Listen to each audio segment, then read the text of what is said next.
আমি জীবনের এই দেখলাম যে সদা আত্মসাবধান করে সে পদে পদে বিপদে পড়ে, যে মানের ভয়ে মরে সে অপমানেই পায়, যে সদা লোকসানের ভয় করে সে সর্বদা খোয়ায়।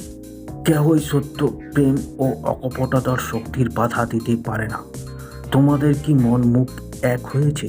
তোমরা কি মৃত্যুর ভয় পর্যন্ত তুচ্ছ করে নিঃস্বার্থভাবে থাকতে পারো? তোমাদের হৃদয়ে প্রেম আছে তো? যদি এগুলো তোমাদের থাকে, তবে তোমাদের কোনো কিছুই এমন মৃত্যুকে পর্যন্ত ভয় করার দরকার নেই।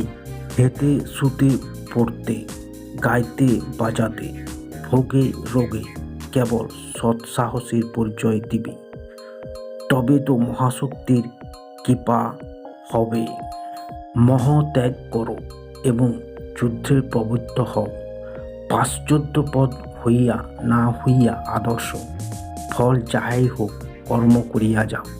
নক্ষত্রগণ কর্মচ্যুত হইতে পারে, সমগ্র জগৎ আমাদের বিরুদ্ধে দাঁড়াইতে পারে, তাহাতে কিছু আসে যায় না।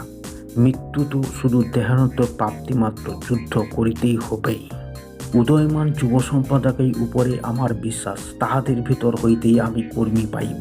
তাহারাই সিংহ বিক্রমের দেশের যথার্থ উন্নতি কল্পে সমুদয় সমস্যা পূরণ করিবে। কাপুরুষদের আর কি বলবো, কিছুই বলবার নেই। মিনমিনি ভিনভিনি ছেঁড়া নেতা তমগুণে আর নরকুণ্ডে আমরা চক্ষে দুই এক।